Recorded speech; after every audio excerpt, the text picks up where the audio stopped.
কি কৰিছা? এয়া চুলিখিনি অলপ দীঘল কৰিব লাগে যে সেইকাৰণে নেচাৰচিয়ৰ হেয়াৰ গ্ৰথ অইলটো সানি আছো। নেচাৰচিয়ৰ হেয়াৰ গ্ৰথ অইল এইটো খানিলে চুলি দীঘল হয় ন? চুলিখিনি অলপ দীঘল কৰিব লাগে। দীঘল হৈছে বাৰু এইটো খানিলে। কিমান দিন হ'ল খানা? দিন হ'ল। এসপ্তাহমান হ'ল। আপোনালোকৰ যদি চুলি কিবা সমস্যা হৈ আছে আপোনালোকে এইটোতে ইউজ কৰিব পাৰে।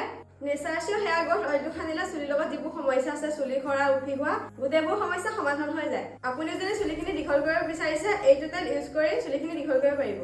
এই তেলটো 20টাতকৈ অধিক বনৌষধিৰে বনোৱা হৈছে। আৰু কৈছে এইটো যেহেতু আয়ুৰ্বেদিক টেনচন লোৱাৰ কোনো প্ৰয়োজন নাই। আৰু ইয়াতে গোটেইবোৰ নেচাৰেল ইনগ্ৰিডিয়েণ্টছে বনাইছে। ইয়াতে যে ভৃংৰাজ আছে, ত্ৰিফলা আছে, হেনা আছে, গোটেইবোৰ মানে নেচাৰেল বস্তু দি বনাইছে।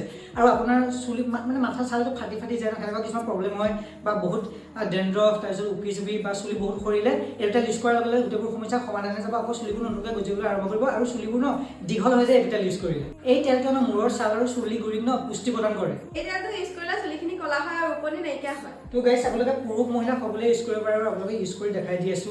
গাইছ এফালে লৈ লৈছো। গাইছ চুলি গুৰি পুৰা বঢ়িয়াকে মাছাজ দিব, একদম গুৰিত পুৰা মাছাজ দিব, তেতিয়া উফি চুলিবোৰ চব নাইকিয়া হৈ যাব। চুলিবোৰ আকৌ নতুনকৈ গজিবলৈ আৰম্ভ কৰিব আৰু মাথাৰ ছালটো ফাটি আছে এইবোৰ নাইকিয়া হৈ যাব। গাইছ এই প্ৰডাক্টখনৰ প্ৰিমিয়াম হ'লে লগতে ISO আৰু GMP চাৰ্টিফাইড হয়। তো গাইছ আপোনালোকে জল্দি জল্দি অৰ্ডাৰ দি দিও। লিংক ডেছক্ৰিপশ্যন আৰু কমেণ্ট দিয়া হৈছে। এমেজন, ফ্লিপকাৰ্ট সকলোতে পাই যাওঁ, নহয় কিউআৰটো দেখা পাইছে ইয়াতে ডাইৰেক্ট স্কেন কৰি বাই কৰিব পাৰিব।